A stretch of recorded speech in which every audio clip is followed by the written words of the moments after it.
Bonsoir mesdames, bonsoir messieurs. Réussir sa succession, quelle blague. Réussir sa conférence en 20 minutes. Parce qu'un sujet comme celui-là, devoir être traité aussi rapidement, c'est un vrai challenge, donc on s'y met. Et le premier défi, parmi les 5, c'est peut-être celui-là, réussir à tenir le timing. Quand j'ai envoyé mes slides à Madame Conrad, elle a pris peur et elle m'a rappelé que j'avais bien 20 minutes. C'est bon, c'est noté, vous me faites signe si je dépasse. Du coup, vous me permettrez d'avoir une certaine liberté de ton dans la présentation et d'essayer de mettre l'accent sur quelques éléments qui sortent un tout petit peu de ce qu'on a l'habitude d'entendre quand on traite de transmission d'entreprise. Et je vais également aborder l'un ou l'autre des thèmes qui ont été mentionnés par M. Zund et qui me tiennent aussi à cœur. Il y a quand même un plan sommaire. On va d'abord évoquer quelques chiffres, différents de ceux qui ont été mentionnés jusqu'à présent, de voir sommairement quels sont les éléments clés qui peuvent être bloquants dans le cadre d'une transmission, d'aborder la problématique de la transmission également sous l'angle familial, puisque un chef d'entreprise qui transmet, c'est souvent un chef d'entreprise qui a réussi, et puis en général il n'a pas réussi seul, il y a un conjoint qui était là pour le soutenir, et puis c'est pareil pour le repreneur. On a un conjoint qui reprend, une personne qui reprend, et puis cette personne elle a probablement un conjoint qui va devoir le supporter, et on réussit ensemble, donc on va voir que faire pour favoriser la transmission dans le cadre d'un environnement familial. Et puis ensuite, on va prendre quelques petits exemples de mise en état de transmissibilité de l'entreprise, respectivement de protection du patrimoine d'entreprise, pour finir avec nos fameux 5 pièges parmi d'autres. Taux d'échec dans le cadre de la reprise d'une entreprise. Très rapidement. Premier élément, 4 entreprises sur 10 qui sont reprises par une personne physique capotent. Cette proportion, elle est significativement inférieure lorsque le repreneur est une société. Alors, il y a plusieurs facteurs qui permettent d'expliquer ce phénomène. On ne va pas les évoquer tous, mais quelques-uns qui nous seront utiles dans la suite de la réflexion. Bon, tout d'abord, si c'est une entreprise qui reprend, une société qui reprend votre entreprise, on a affaire à quelque chose d'organisé.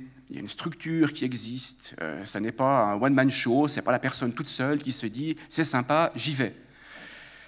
Très souvent également, lorsqu'une société reprend une entreprise, elle l'absorbe. Elle reprend ses forces, elle reprend ses actifs, elle reprend son personnel, elle reprend son carnet de commandes, tandis que lorsqu'il y a une personne seule qui vient de l'extérieur, qui reprend une entreprise, c'est elle qui vient se greffer sur quelque chose qui est préexistant.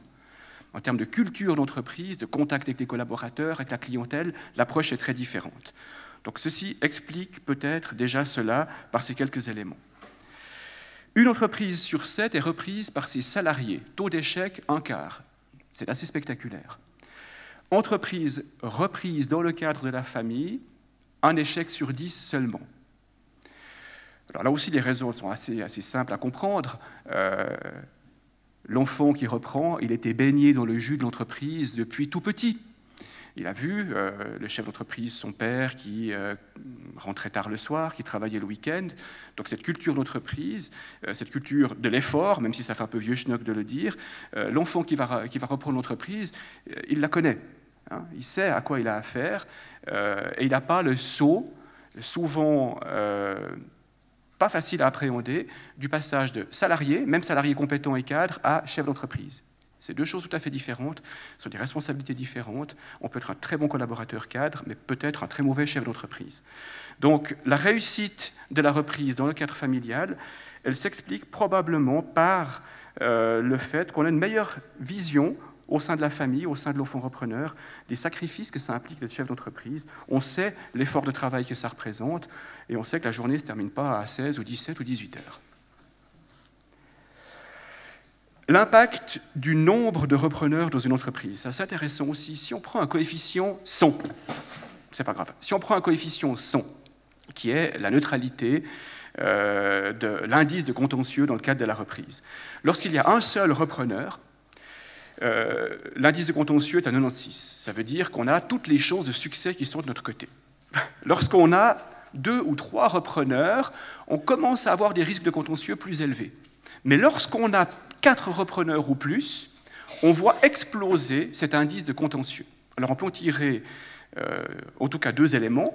Le premier, c'est qu'il vaut mieux avoir en tant que repreneur en face de soi une société plutôt qu'une personne physique. Et puis ensuite, il vaut mieux avoir 1, 2, voire 3 personnes plutôt que d'avoir un collectif qui vient discuter avec vous en tant que cédant, parce que le taux d'échec risque d'être beaucoup plus élevé. Donc, moins il y a de repreneurs, mieux on se porte. Présence féminine plus marquée. On a environ 470 000 entreprises en Suisse, 3/4 sont des indépendants, 1/3 des chefs d'entreprise en Suisse sont des femmes. Étonnamment, 40% des nouvelles activités indépendantes créées en Suisse le sont par des femmes. Ça nous place en Suisse en 3e position européenne, derrière la Hongrie et la Finlande. Alors on est d'accord, beaucoup de ces entreprises indépendantes sont des micro-entreprises et pas des PME au sens où on l'entend habituellement. Mais ça veut quand même dire qu'on a de plus en plus souvent des femmes qui reprennent des entreprises ou qui s'associent à d'autres personnes pour reprendre des entreprises. Donc le repreneur, dans l'imagerie, est de moins en moins souvent un homme, mais de plus en plus souvent une femme. Schéma de vie. Voilà quelque chose d'extrêmement important aussi. Lorsqu'on parle de transmission d'entreprise, on ne parle pas seulement d'une entreprise, on parle d'un chef d'entreprise, on parle de sa famille, on parle d'un repreneur, on parle de sa famille. Et la vie du chef d'entreprise, ce n'est pas un long fleuve tranquille, comme on le voit parfois dans certaines projections. C'est ce type de schéma. L'encéphalogramme est à peu près plat. On n'a pas trop de soubresauts dans sa vie, à la hausse ou à la baisse. La réalité est un peu différente. On est à l'école, on fait des études, on fait un apprentissage, on s'installe dans la vie active, on est concubin, on se marie, on crée une entreprise, on achète un bien immobilier, on divorce, on se remarie, on a des enfants avec le second conjoint, et puis on se sépare peut-être, et puis il y a des problèmes de succession. Et puis au milieu de tout ça, au milieu de ces hauts et de ces bas, on n'a pas qu'une entreprise qui connaît des hauts et des bas, mais on a un chef d'entreprise qui connaît lui aussi des hauts et des bas. Donc on ne peut pas appréhender la problématique de la transmission d'entreprise, sa survie, sa succession, qu'en se focalisant sur l'entreprise. Ce sont d'abord des êtres humains, d'abord des personnes. Et pour être un peu trivial, une transmission d'entreprise, bien sûr, il y a tout le blabla de la technique. Mais c'est avant tout une question de tripes. On va y revenir. Si on essaie de préciser encore le schéma qu'on vient de voir, ça ressemble plutôt à un truc de ce style-là. Énormément de facteurs cumulatifs qui s'entremêlent, juridiques et fiscaux, qui sont autant de facteurs qui, pour le chef d'entreprise, viennent dans sa réflexion de la mise en état de transmissibilité, en plus de son travail de tous les jours. Il faut être un surhomme pour être chef d'entreprise. Il faut être un surhomme pour être un chef d'entreprise qui, en plus, planifie sa transmission, met en œuvre les moyens de pérennité. Problématique, donc, dans un environnement familial transformé. C'est les éléments qu'on vient de voir maintenant. Et c'est également le phénomène de la fiscalité. La fiscalité n'est pas une fin en soi, mais c'est un facteur extrêmement important. Quand on vous parle de fiscalité liée à la transmission d'une entreprise, vous allez vous dire, OK, est-ce que je vais être imposé le jour où je vends mon entreprise? Selon que je suis en réseau individuel, aux sociétés anonymes, est-ce que je réalise un gain imposable ou au contraire quelque chose qui va être exonéré? Mais il y a beaucoup d'autres facteurs liés à la fiscalité. Il y a les impôts indirects.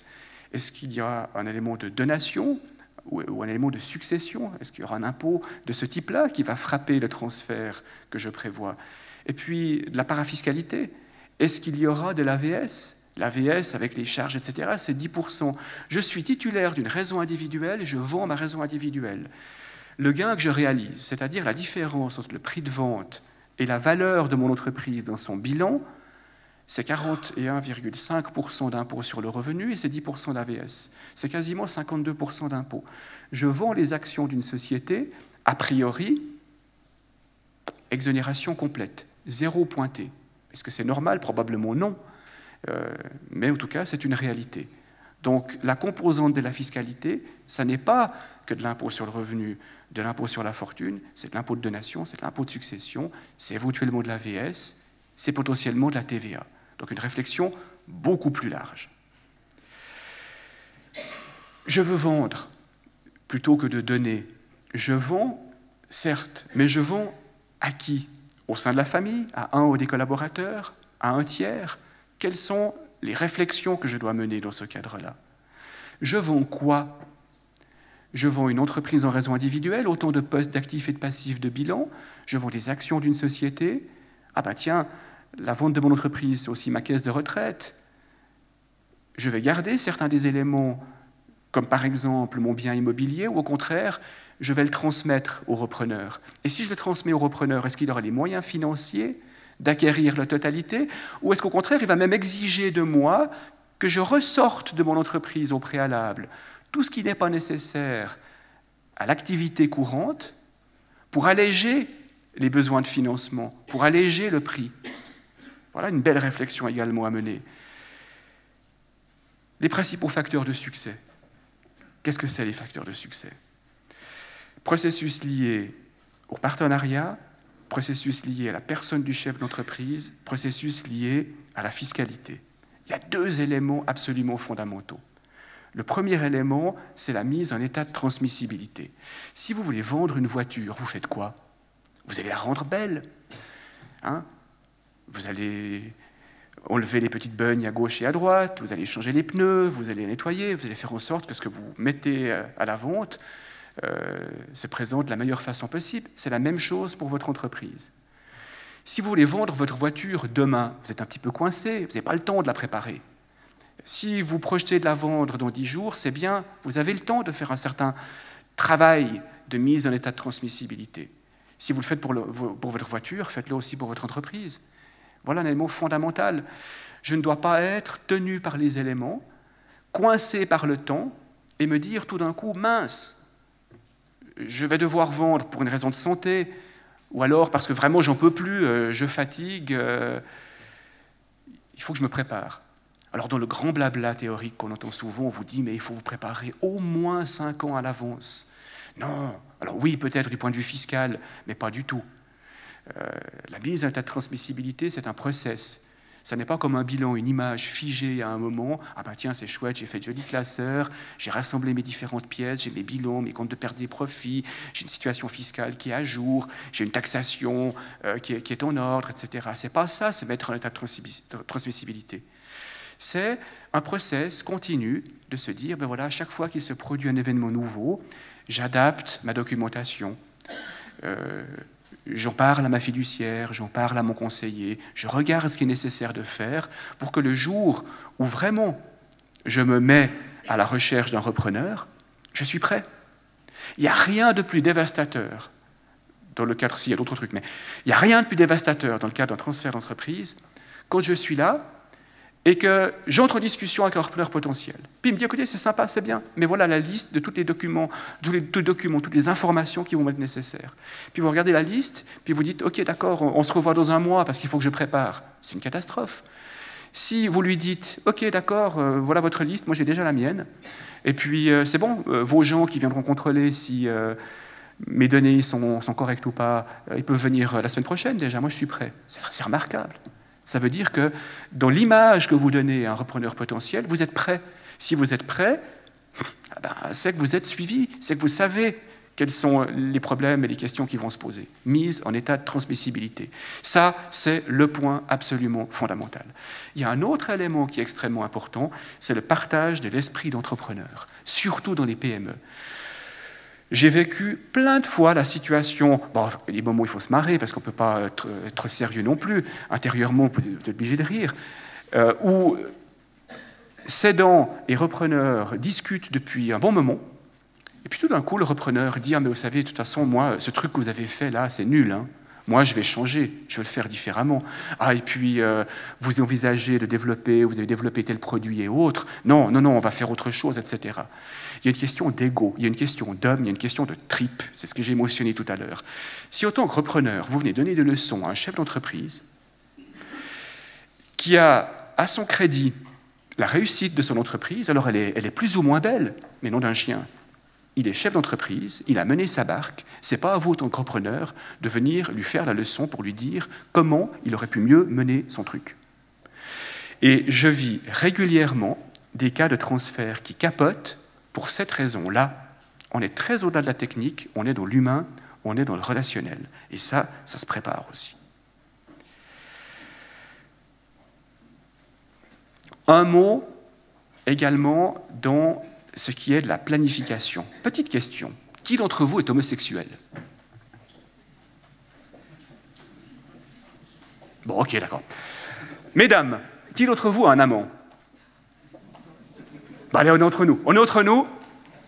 Personne. Messieurs, qui a une maîtresse?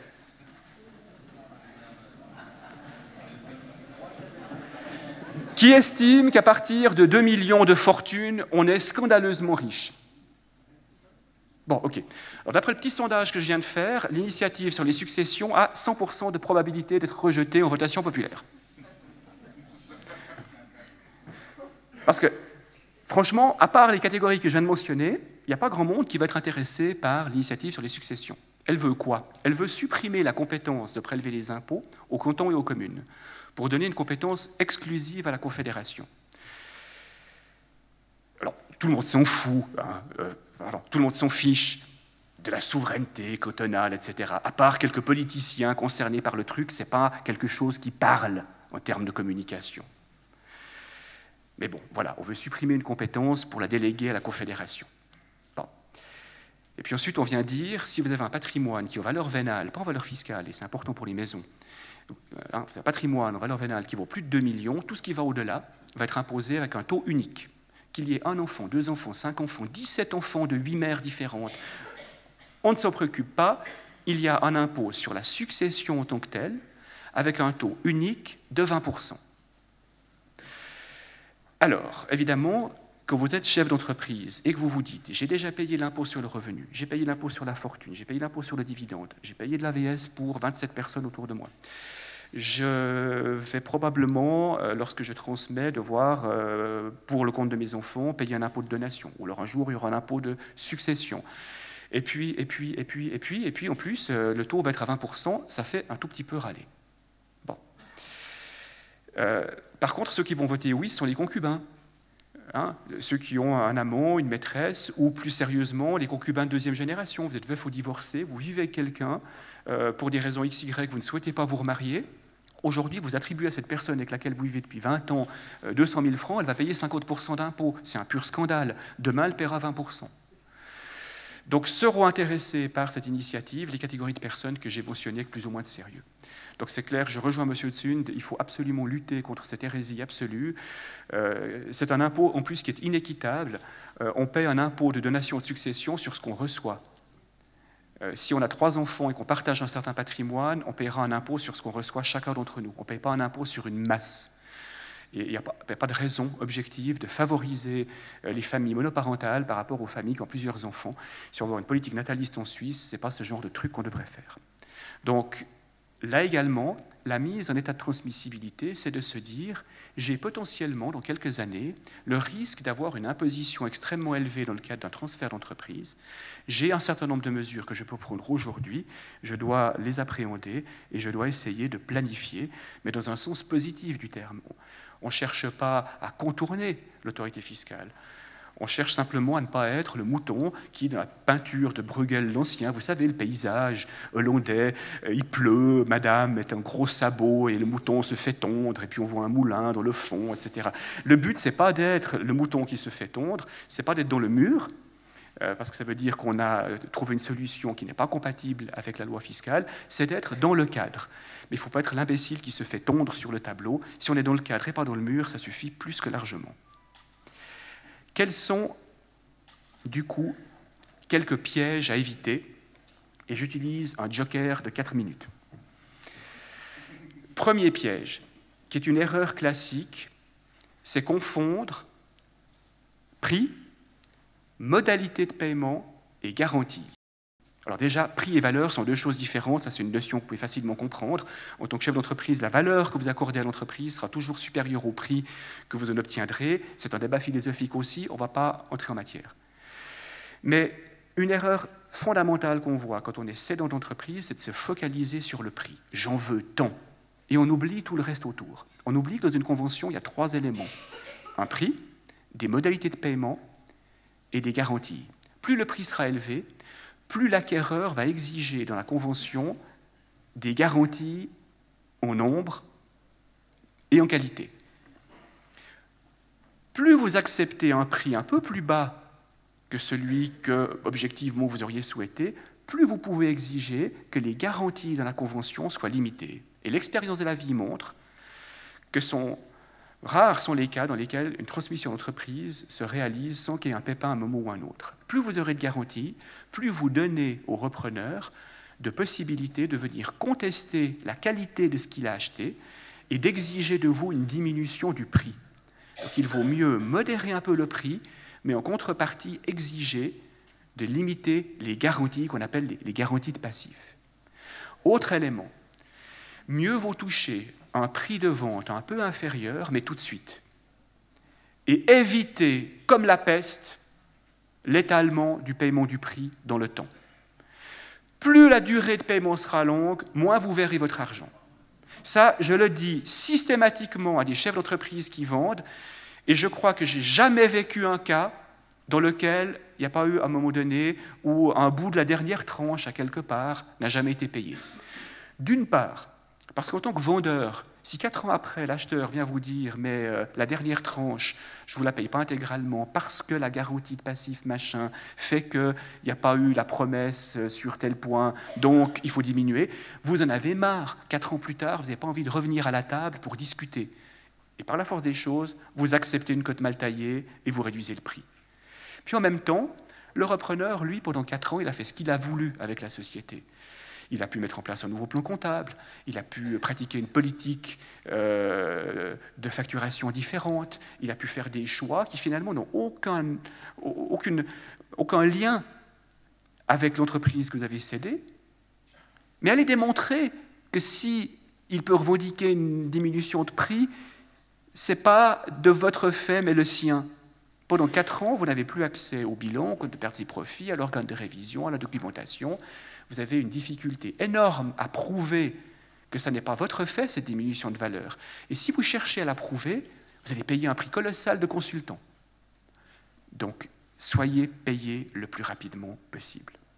Fiscalité pot de banane, on l'a déjà évoqué. Éléments familiaux, vous n'êtes pas seul comme chef d'entreprise. Souvent, votre conjoint est actionnaire, ou alors il a participé à la vie de l'entreprise, et il doit intervenir dans les documents que vous allez signer pour la transmission, respectivement pour la reprise. Ou alors le conjoint va devoir se porter fort ou caution à vos côtés en tant que repreneur. Une fois encore, la famille, le cycle de vie. Ne pas se fourvoyer dans le processus, en 2 mots. L'erreur classique, c'est de se mettre à la vente à gauche, à droite, sans avoir une réelle intention de vendre, mais en se disant, on va bien voir ce qui se passe. Parce que vous allez vous scier sur le marché. Vous allez faire le truc 1 fois, 2 fois, mais pas 3 fois. Lorsque vous entrez dans un processus de mise en vente, vous devez avoir la volonté d'aller au bout. Après, les circonstances font que vous n'irez peut-être pas jusqu'au bout, mais vous devez agir avec volonté. Vous ne vous mettez pas sur le marché pour voir. Ça, c'est un élément absolument fondamental. Qui dit processus, dit étape. Qui dit étape dit discipline, c'est très militaire tout ça, hein. Qui dit étape dit discipline, vous devez vous fixer des règles de conduite et vous devez faire connaître ces règles de conduite à l'autre partie. L'étape numéro 1 du process de vente ou d'achat, ce n'est pas encore la discussion sur la substance de l'entreprise, c'est la discussion sur le processus. Et la discussion sur le processus, c'est 9/10 de la réussite d'une transmission d'entreprise. Parce que si on s'entend sur des délais, si on s'entend sur des modalités, et si on voit qu'on est fair de part et d'autre, qu'on est fair play, hein, qu'on joue le jeu, qu'on respecte le process de part et d'autre, on a toutes les chances d'arriver au résultat. Donc une fois encore, c'est une affaire d'hommes et de femmes, c'est une affaire de tripes, c'est une affaire de correction, et c'est ensuite seulement une affaire de technique. Dans le support que vous recevrez, que vous pourrez télécharger, vous aurez beaucoup d'autres pages que celles qui ont été projetées. L'idée étant que dans le support, vous puissiez retrouver un peu plus de matière que ce qui est évidemment présenté extrêmement rapidement en l'espace, en l'occurrence, de 25 minutes 17 secondes. Je vous remercie.